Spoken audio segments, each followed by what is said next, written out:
This level of firepower unleashed in broad daylight is completely sickening and unacceptable. It's deeply disturbing. Obviously, this is the middle of the day. We are standing literally right next to a high school.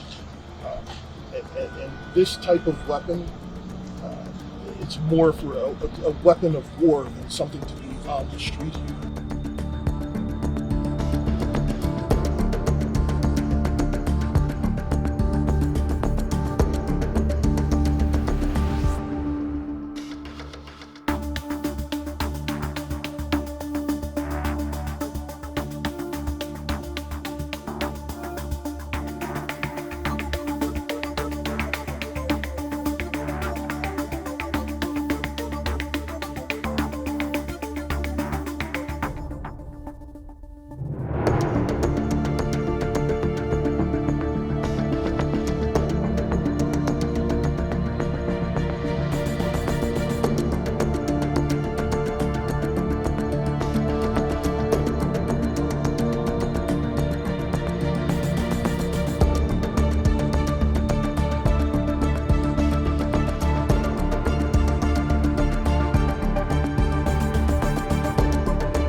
That can capture the horror and the evil of this unspeakable act. Children are dead. There are families that have a deceased child.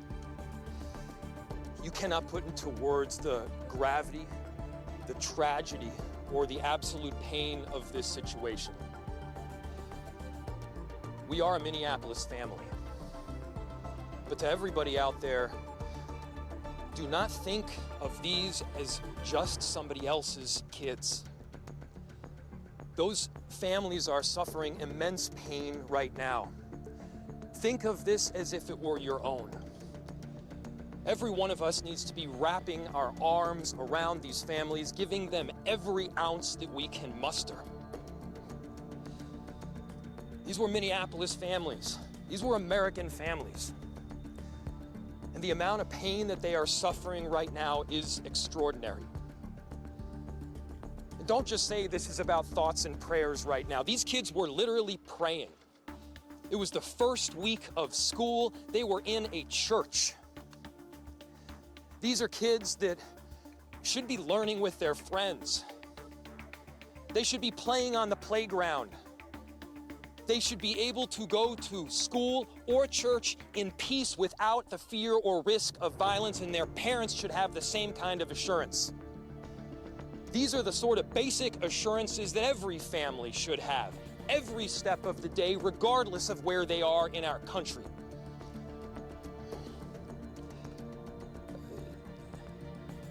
I'm so deeply saddened, and I'm so sorry to the families that I know are suffering right now. My ask is to everyone, stand by them. Love them. These families have forever been changed, and we've all been changed with them. We need to do everything possible to support them through this time. We have a family resource center that has been set up. I'm grateful for all of the law enforcement agencies from a number of different jurisdictions, all the different departmental support that we've received. They're going to be working tirelessly. There's also a family resource center that is being set up as we speak to make sure that we're there for everybody. Again, to the families that are suffering, to those that have experienced loss, I'm so deeply sorry. We're going to be with you every step of the way. We love you.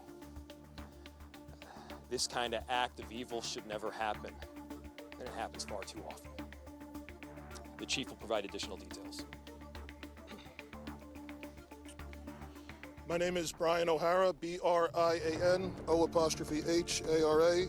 I am the Minneapolis Police Chief. Earlier today, just before 8:30 a.m., our city experienced an unthinkable tragedy.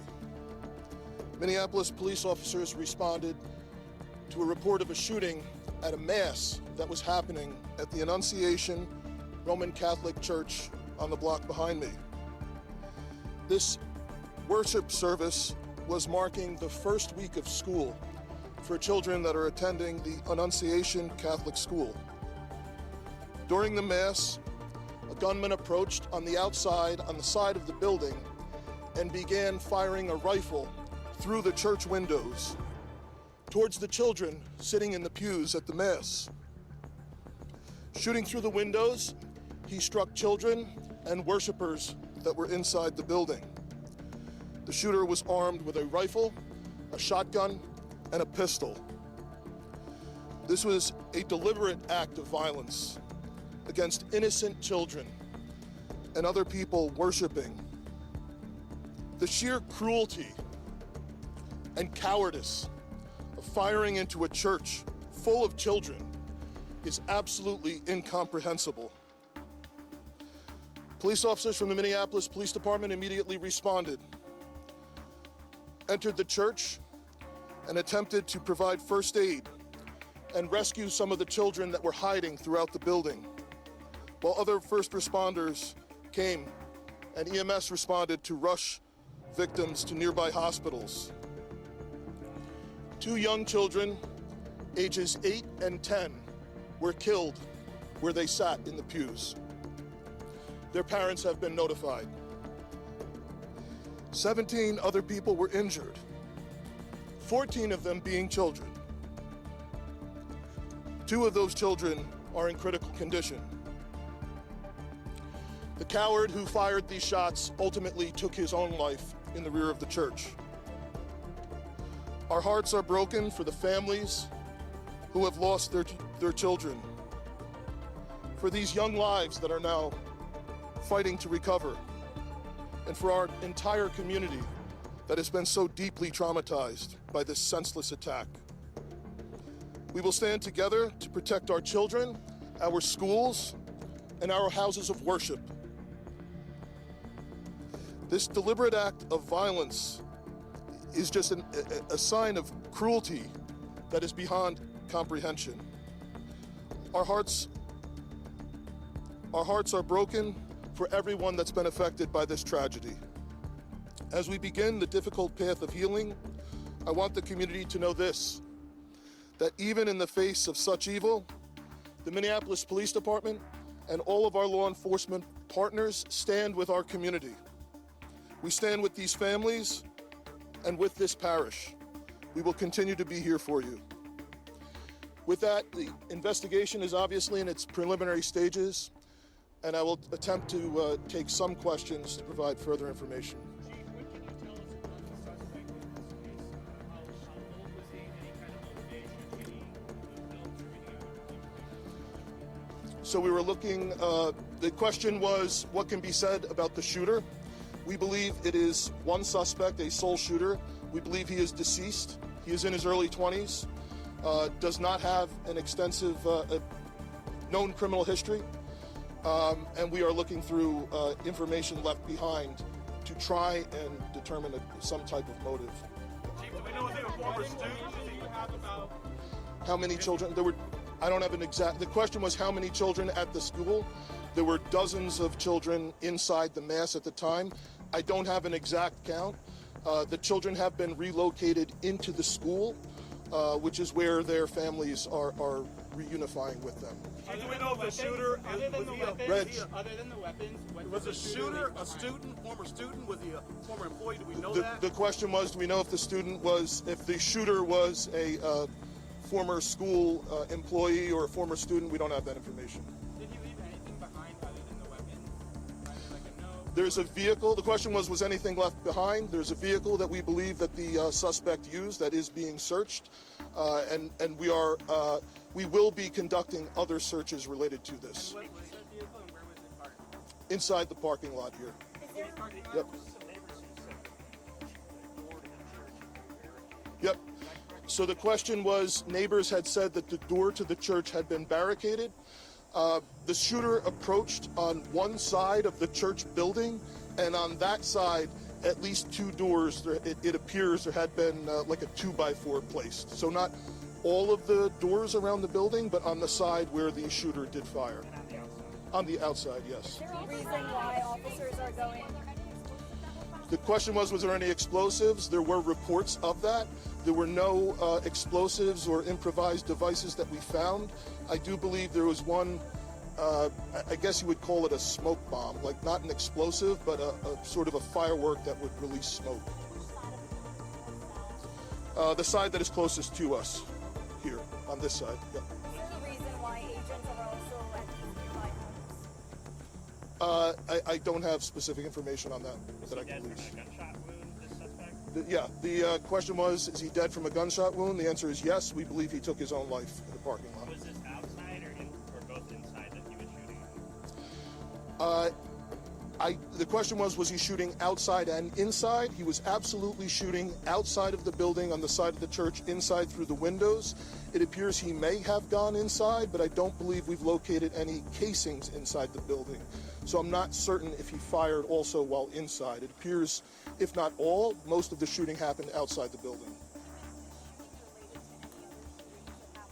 So, yeah, Taylor's asking, is this related to any of the other shootings? This does not appear to be related to any other shooting in the city. The question was how many rounds? I would say it's in the dozens. We don't have an exact count. There's a sidewalk on the outside as well as a grassy area, so obviously we are going through and taking our time to process the scene. Was he firing just one weapon, like the rifle? The question was he firing one weapon? We believe he had fired all three. He had a rifle, a shotgun, and a pistol. Was this individual licensed to conceal and carry? Did he have any Were the weapons, was he lawfully carrying the weapons? I don't have that information. and I don't have any information on any significant criminal history either. Was he dressed at all in any tactical type of gear? It appeared he had some black clothing on, those cargo type pants. I guess you could interpret that as, however you like. Ladies and gentlemen, thank you for helping us to get the information out today. Hi, everybody. My name is Tom Wyatt. I'm an emergency physician. I'm chair of emergency medicine here at Hennepin Healthcare. I'm here to provide you with a brief update on the care that was delivered here at Hennepin Healthcare related to this tragic event that occurred this morning.